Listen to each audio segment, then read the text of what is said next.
Welcome back to The Jump. I'm Rachel Nichols. At this time, I'd like to welcome in our next guest. You just saw his highlights as he led the Heat to the NBA Finals in his first year at Miami. Five-time All-Star Jimmy Butler. Welcome to The Jump. Thank you for having me once again. Larger than life, my friend. This is how you are after that NBA Finals appearance. Yeah. I want to take you back to the bubble for a minute. Before the playoffs even started, you and I sat down and you told me you were going to the NBA Finals. Not a lot of people agreed with you, but you had total certainty. It obviously paid off. What is the biggest lesson you learned from all of that and that whole experience? That the group that we had were very capable of making it to the finals and competing. I think that those group of guys realized what we could do, and I'm hoping that the group that we have now realize it too. I definitely miss the guys that we had, but I'm grateful for the guys that we brought in. So, Jimmy, fill in the blank for me here. The Miami Heat get back to the NBA Finals if blank.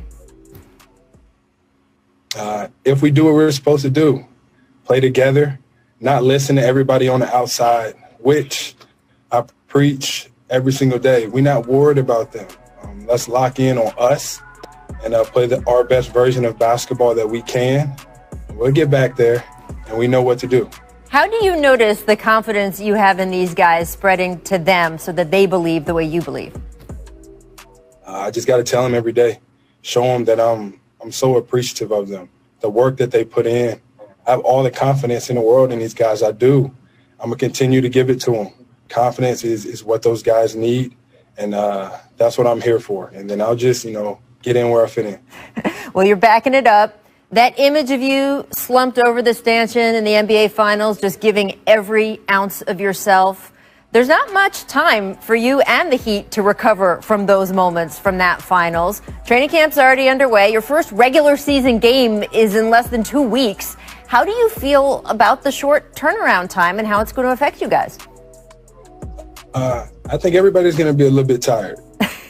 We're at the same disadvantage everybody else is at.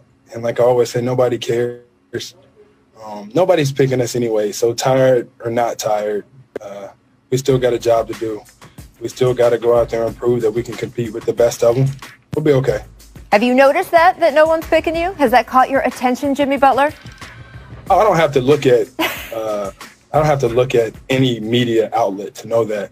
You got some really good players that are much better than I am coming back. KD, Kyrie, Steph, Cat. A lot of guys that was out are coming back. So I'd pick those guys over me too. Wait, you would pick those guys over you? Or if you were in the media, you would pick those guys? Or are you currently picking those guys over you?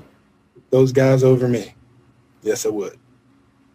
So if I'm betting, I should bet against you? I always thought that was dangerous. Do you want to win or you want to lose? That's up to you. Well, our staff noticed that you liked a post on Instagram from Bleacher Report that said James Harden has added the Heat and Bucks to his list of preferred trade destinations. I think that's what did you like about that post, Jimmy? I like his hairstyle. That's it? His player. Like little dreads, some braids. The beard looks well nourished. I like the post. What do you think of the idea that James Harden might want to come to Miami? There's a lot of stuff always in the media. I think that he's a hellified player. I like the group that we have. To tell you the truth, I just want the guy to be happy. I think that's what life is about. That's what the game is about. And yeah, so what? I like the post. So on that tip, you know what it's like to be in that situation. You wanted to trade out of Minnesota a few years ago. We all know what happened next. Have you gotten any flashbacks when you've been hearing about what's going on with James and the Rockets? Nope, no flashbacks for me. I'm where I want to be. That's behind me. That's the past. I'm here. I'm locked in on the Miami Heat right now. I'm telling you, I like James. He's a friend of mine. I just want him to be happy. I do. Well, let's talk about your Heat teammates then. Fellow All-Star Bam Adebayo just rewarded with that cash, that max extension this past offseason. Well deserved. Did you give Bam any advice when he was going through the process or after he signed the deal? Just look, man, you know where you want to be. You know that we need you because you're the you're the engine, you're the key. You've won us so many games, and if we're healthy, I mean, who's to say that we wouldn't have beat the Lakers in the finals? We'll never know now, but hopefully we get a rematch at that. But I'm so glad that he got that bag. He deserved it. He's worked so hard each and every day, and he's always making everybody around him better. Well, Jimmy, I cannot end this interview without asking about the Bubble's most successful business, Big Face Coffee. You told me before we left Orlando you wanted to make this a real thing out in the world. I heard you got a special delivery today. Tell us what's going on. Today, I got my first little batch of beans. Me, my trainer, James Scott, and one of my hometown guys, Chase Bartlett. We've been putting in a little bit of work. You know, obviously this on-court thing is most important. My singing career got that. Dancing career got that. Coffee's next. So we're gonna put that in motion. I love it. And do you have a Big Face Coffee stand set up at the arena there at training camp? And if so, is it still $20 a pop for your teammates? I think the price is being talked about. We don't know. But I think if we got to get a model, so I'm thinking Goran is going to be our first model for Big Face Coffee, and then we'll take it from there. But it's in motion, and I think that it's going to be a big thing. Wait, is Goran going to have to walk a runway to show off the Big Face Coffee styles? How's it going to work? Yeah. We're not paying him a damn thing either, but he's going to walk it for free, and he's going to love doing it. I know you, Jimmy. I know you're going to be able to make it all work. Thank you so much for joining us. Our eyes will be on you this season for sure. I appreciate you. Coming up, Giannis says he is not focused on his contract extension with Milwaukee. Do we trust the Bucks as a team to overcome any distractions that come their way? We'll discuss that after the break. First, for James Harden and the Rockets. Rachel, I think the Rockets continue to want to try to slow play trade talks the best they can. You know, they're not certainly in a rush to go out and find a deal and put one together that might leave them, you know, ultimately short of getting the kind of massive haul that you've got to get for a player like James Harden, to let a market develop, let teams' interest develop over time. And get him back on the court in Houston. Get him on the floor with John Wall. See if you can get John Wall back to all-star form, and see if there's any momentum you can get back with the Rockets. As you know, as we've talked about, he still has 2 years left on his deal. They don't have to rush their way into a trade. But listen, it's going to continue to be at the forefront of conversations all over the league. It is a lot of pressure on an organization. It is a lot of distraction, especially with a new GM, a new head coach.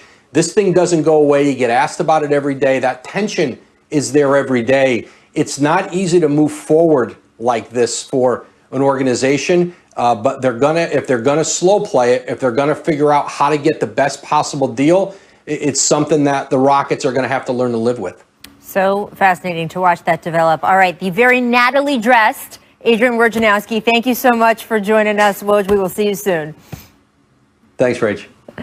All right, with that, I'd like to bring in our resident coach, David Fizdale, our Hall of Famer, Jackie McMullen. Welcome, friends. And, Coach, I'll start with you. What's your reaction to the news of this big extension for PG?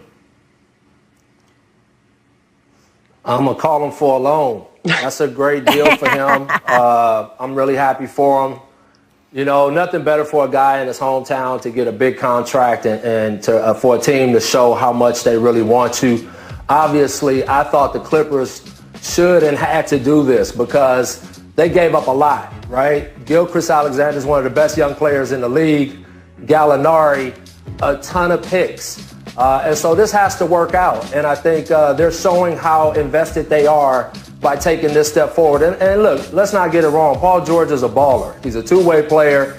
He's a guy that's got the potential to make all-league teams. I think it's a good investment on the Clippers' part by showing this. I think now the big step is going to be Kawhi Leonard taking it to another level and showing why he had to have his guy in Clipperland. You know, I think that because Kawhi demanded, he wanted him there. And so I think Kawhi now has to step up and show why he wanted him there. And now they got to go out and get a championship done. I think you've hit the nail on the head, David. This was a package deal when they came, right? So Kawhi and Paul George wanted to play together. Paul George has now said, all right, I'm here for the long haul. And I'm sure he's hoping, and the Clippers are hoping, that Kawhi follows suit. You had to get this done, and I know there's a lot of unhappy Clipper fans that are looking at Paul George's playoff results and saying, are you kidding me? Why are you paying this guy all this money? But I think Steve Ball and the Clippers are smart to take the longer view of Paul George's career. He did have a tough postseason, as did most of the Clippers, and I think his Game 7 sticks in everybody's craw still. But remember, he was coming off double shoulder surgery. We heard him speak of his struggles inside the bubble with the mental health aspect of that, which I do not think we should diminish in any way, shape, or form. So what this tells me is the Clippers are not overreacting to their early exit in the playoffs. They have a new coach. They're going to restart. They have new players, and they're going to go forward with these two guys and hope they can lock Kawhi up as well. That double shoulder surgery point, Jackie, I think is so important here because obviously that wasn't affecting him per se in the playoffs in the bubble. But he didn't really have an offseason, and he didn't even start the season last year with the team. So this year he's had, it's short, but he has had an offseason, and hey, it's longer than if they had advanced further in the playoffs. So he had that, had an offseason. You know, I've been told that he's been getting back to a lot of the training and things that he did before he had that season that put him in the top 5 MVP voting back in Oklahoma City. So we'll have to see if this is a bet that is going to be a smart bet. But so clearly the Clippers think so. And look, you do have Kawhi Leonard, player option after this upcoming season. Jackie, do you think Kawhi will commit to the Clippers, especially after this PG noise? It seems to me he would, Rachel, but I have given up trying to guess what goes on inside Kawhi Leonard's head. I'll be honest.